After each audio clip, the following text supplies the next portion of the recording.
Daniele, can you tell us, because perhaps we've been a little bit guilty of it. Well, I certainly have been guilty of it, and that's perhaps overlooking this tie, which, I'll be honest with you, I was really looking forward to last night's tie, which I really enjoyed. However, my focus now is on a clearly mouth-watering semi-final between the two teams from Milan. It's going to be a fantastic game. Very difficult one to call, is that fair?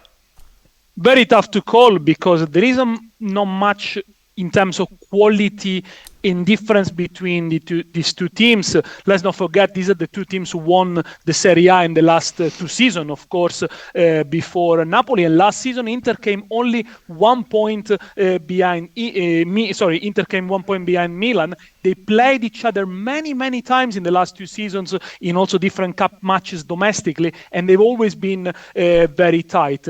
Look, in terms of atmosphere and in terms of environment, there is a strange calm and a strange expectation in Milan, but not since yesterday, since 21 days, since Inter scored the 3rd goal against Benfica, which sealed the passage to the semi-final.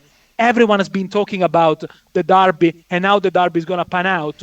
But yes, it's gonna be a tight game, I guess. Daniele, just a quick one if I may.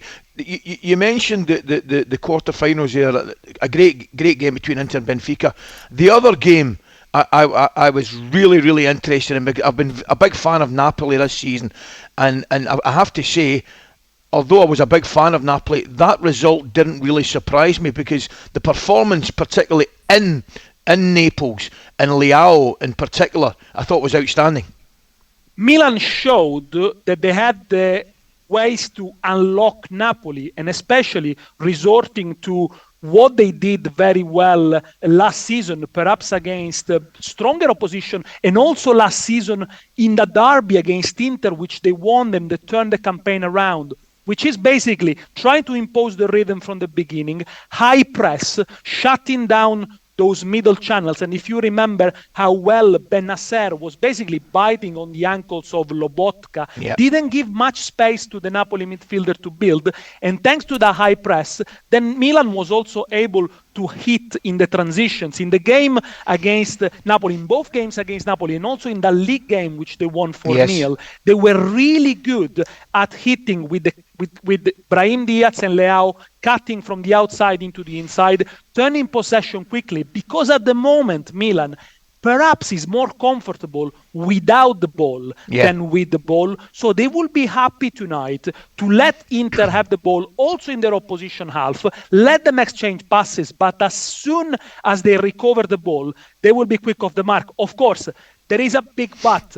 Rafael Leao is probably 99% going to miss the game because of a muscular problem he picked up with Lazio. I don't think they're going to risk him, but they're going to have him for the return leg. Without Rafael Leao, who's the best player Milan has and also the provider of assists for Giroud, Milan does lose something, but let's not underestimate the collective strength of this Milan side. Quick one, Daniele.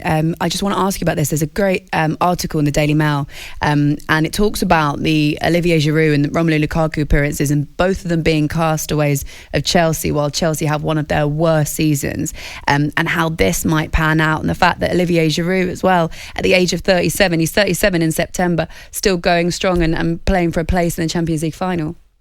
He said, Giroud, that he doesn't feel quite as young. Well, that's understandable, but he has been adding a lot to the Milan side with his experience, and he was the man that won them the Scudetto last season. Coming to Lukaku, difficult start of the season this year, a lot of injuries. I felt also he wasn't fitter, he wasn't linear, also the way he was running was not quite there. But since the international break, scored a couple of goals with the national team, came back in great shape, 3 goals in the last 4, 3 assists. But however, today he might not start, because Inzaghi always started with Dzeko in the Champions League, because he likes to have an extra man to help to build from the midfield. But yes, obviously Lukaku on fire in the last few weeks. Let's see whether he's going to stay at Inter for the next season or not. Yeah, Daniele, thank you very much. It was great. Thanks for joining us, mate. Really enjoy the game. talkSPORT Breakfast with Laura Woods. Monday to Wednesday mornings 6 till 10. On AM, on DAB, via the talkSPORT app and on your smart speaker. talkSPORT.